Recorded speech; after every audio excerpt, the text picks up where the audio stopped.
In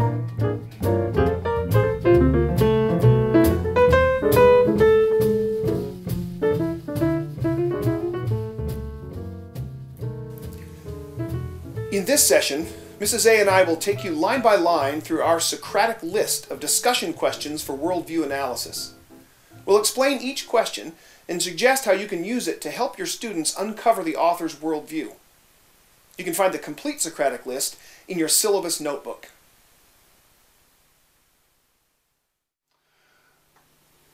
Well, Mrs. A, let's get started going down through the list of Socratic questions for worldview analysis that we've developed in this Worldview Detective seminar. And let's talk through how a parent or teacher can, in a sort of a step-by-step process, draw the student into understanding the author's worldview. Okay.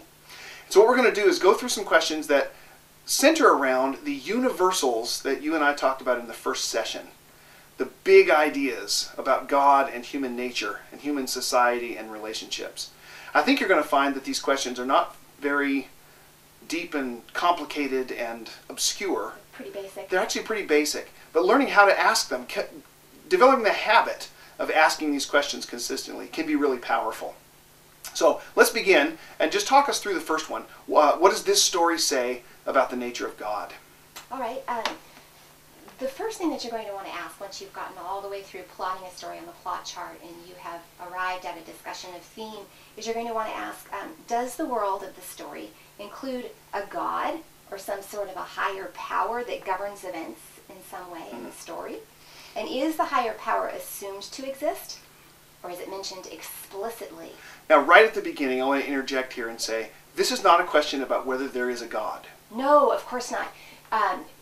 You watching this DVD have your own answer to that question, I hope. The question is, what answer does the story give about this question? What does the story suggest about this question?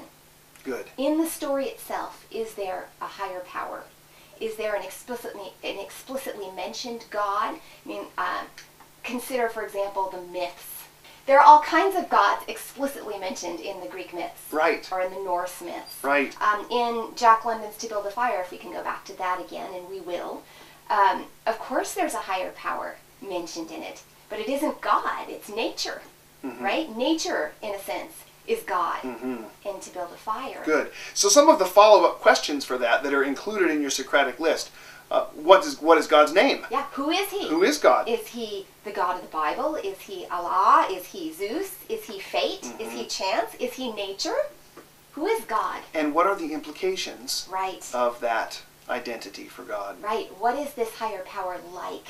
Is he or it loving, merciful, judgmental, capricious, exacting, good, evil? What's he like? And at every point, when working with students, we always advise teachers and parents to require students to go back to the text for evidence for their answers. So for instance, to the question, is God judgmental, kind, loving? Which chapter in the book gives you evidence for your conclusion? Where can you go in the story to back up your answer?